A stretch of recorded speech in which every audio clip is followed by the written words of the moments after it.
Hello વિદ્યાર્થી મિત્રો, આપ સૌનું આપણી આ યુટ્યુબ ચેનલ પર હાર્દિક સ્વાગત છે. આજે હું લઈને આવી છું ધોરણ 5 વિષય પર્યાવરણમાં ત્રિમાસિક પેપરનું સંપૂર્ણ સોલ્યુશન. તો ચલો આપણે આગળ વધીએ.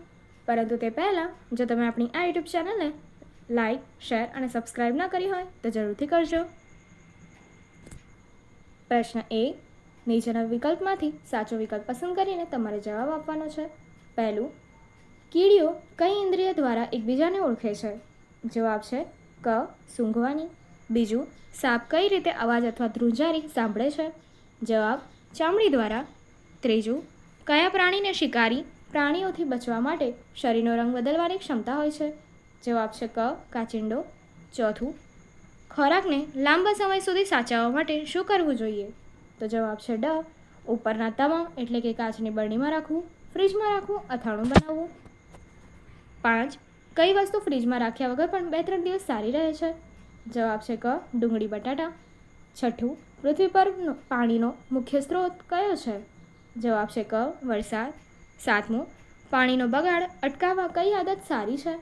જવાબ છે ક, ડોલથી નહાવું.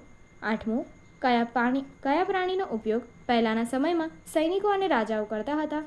જવાબ છે ડ, ઉપરના તમામ એટલે કે હાથી, ઘોડા અને ઊંટ. 9, કયા પ્રાણીની સૂંઘવાની શક્તિ વધુ તીવ્ર હોય છે? જવાબ છે અ, કૂતરો. 10, નીચેનામાંથી કયો ખોરાક જલ્દી બગડી જાય છે? જવાબ છે ક, દૂધ. 11, પાચન શક્તિ વધારવા માટે કયો ખોરાક ખાવો જોઈએ? તો જવાબ છે ક, શાકભાજી અને ફળ. 12, આપણા શરીર માટે સૌથી જરૂરી પ્રવાહી કયું છે? જવાબ છે બ, પાણી.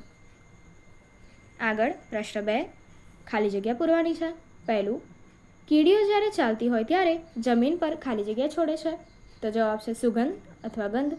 બીજું, સાપને પણ કાન હોતા નથી પરંતુ તે જમીન પરની ખાલી જગ્યા અનુભવી શકે છે. જવાબ છે ધ્રુજારી એટલે કે કંપન. ત્રીજું, ખાટા પદાર્થોમાં ખાલી જગ્યાનું પ્રમાણ હોવાથી તે જલ્દી બગડતા નથી. જવાબ છે ખટાશ અથવા એસિડ. ચોથું, રાંધેલા ખોરાકને 2 થી 3 દિવસ સાચવવા માટે ખાલી જગ્યામાં મૂકવો જોઈએ. જવાબ છે ફ્રીજ એટલે કે રેફ્રિજરેટર. 5મું, પૃથ્વી પર સૌથી વધુ પાણી ખાલી જગ્યામાં રહેલું છે. જવાબ છે દરિયા એટલે કે મહાસાગરમાં. 6થું, પાણીને ચોખ્ખું કરવા માટે તેને ખાલી જગ્યા કરવું જોઈએ. જવાબ છે ઉકાળવું જોઈએ અથવા ગાળવું જોઈએ. 7, લંગૂર પ્રાણી ઊંચે ઝાડ પરથી બીજા પ્રાણીઓને ખાલી જગ્યાનો સંકેત આપે છે. જવાબ છે ભય અથવા મુશ્કેલી. 8, ખાદ્ય પદાર્થ પર થતી ફૂગ એક પ્રકારની ખાલી જગ્યા છે. જવાબ છે સૂક્ષ્મજીવ અથવા ફૂગ. આગળ આપેલા વિધાન ખરા છે કે ખોટા તે તમારે જણાવવાનું છે.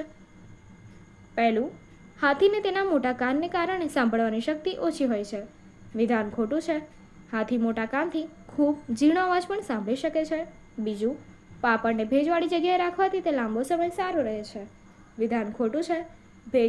ભેજથી પાપડ બગડી જાય છે, તેને સૂકી જગ્યાએ રખાય છે. ત્રીજું, પાણીનો સંગ્રહ કરવા માટે ટાંકી બનાવવી જોઈએ. વિધાન સાચું છે. ચોથું, રાત્રે ચાલતા નિશાચર પ્રાણીઓ બધી વસ્તુઓને કાળા અને સફેદ રંગમાં જુએ છે. વિધાન સાચું છે. 5મું, બિસ્કિટના પેકેટ પર તેની એક્સપાયરી ડેટ જોવી જોઈએ. વિધાન સાચું છે. પ્રશ્ન 4, તમારે જોડકા જોડવાના છે. વિભાગ અ ને વિભાગ બ સાથે જોડવાનો છે. તો જોઈએ. પહેલું આપ્યું છે સાપ, તો એનો જવાબ છે ક, અવાજ અથવા ધ્રુજારી અનુભવે છે. ત્યારબાદ બીજું આપ્યું છે કૂતરો, તો જવાબ છે અ, સૂંઘવાની શક્તિ. ત્રીજું આપ્યું છે ગરમીમાં દૂધ, તો જવાબ ડ, જલ્દી બગડી જાય છે. ચોથું આપ્યું છે ચિત્તો, જવાબ છે બ, ખૂબ જ ઝડપી દોડે છે. અને 5મું આપ્યું છે વરસાદ, તો જવાબ છે ઈ, પાણીનો મુખ્ય સ્ત્રોત છે. આગળ પ્રશ્નોના જવાબ 1-2 વાક્યમાં આપવાના છે. પહેલું, કીડીઓ પોતાનો ખોરાકને કેવી રીતે શોધી કાઢે છે? જવાબ, કીડીઓ તેમની ગંધ પારખવાની એટલે કે સૂંઘવાની તીવ્ર શક્તિ દ્વારા ખોરાકની ગંધ પારખીને તેને શોધી કાઢે છે. બીજું, ખોરાક બગડી ગયો છે તેમ કેવી રીતે ઓળખશો? જવાબ, ખોરાકમાંથી ખરાબ વાસ આવે, તેનો સ્વાદ બદલાઈ જાય, તેનો રંગ બદલાય અથવા તેના પર ફૂગ જોવા મળે ત્યારે તે બગડી ગયો છે તેમ કહેવાય. ત્રીજું, પાણીનો ઉપયોગ ક્યાં ક્યાં થાય છે? જવાબ, પાણીનો ઉપયોગ પીવામાં, રસોઈ બનાવવામાં, નાહવા ધોવામાં, સફાઈ, ખેતીમાં તથા ઉદ્યોગમાં થાય છે. ચોથું, પ્રાણીઓ આપણી કેવી રીતે મદદ કરે છે? પ્રાણીઓ આપણને દૂધ, ઊન, ભારવહન, ખેતીકામ, બળદ, ઘરની ચોકી, કૂતરો અને વાહન વ્યવહારમાં મદદ કરે છે. પ્રશ્ન 6. પ્રશ્નનો ઉત્તર આપો. પહેલું, સાપને ખેડૂતનો મિત્ર કેમ કહેવામાં આવે છે? સાપ ખેતરમાં પાકને નુકસાન પહોંચાડતા ઉંદર અને અન્ય જીવજંતુઓનું ભક્ષણ કરી તેનો નાશ કરે છે. આ રીતે તે ખેડૂતના તૈયાર પાકનું રક્ષણ કરે છે, તેથી સાપને ખેડૂતનો મિત્ર કહેવામાં આવે છે. બીજું, ખોરાકને બગડતા બચાવવા માટે કયા કયા ઉપાયો કરી શકાય? જવાબ: ખોરાકને બગડતા બચાવવા માટે નીચે મુજબના ઉપાયો કરી શકાય. પહેલું, રાંધેલા ખોરાકને ફ્રીજમાં ઓછા તાપમાને મૂકવો. બીજું, દૂધને બરાબર ઉકાળીને રાખવું. ત્રીજું, ખોરાકને ભેજ વગરની કોરી અને વાસણબંધ જગ્યાએ રાખવું.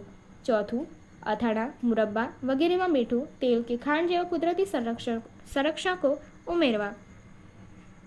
આગળની એક્ટિવિટી જોવા માટે અહીં આપેલી એન્ડ સ્ક્રીન પર ક્લિક કરો. Thank you.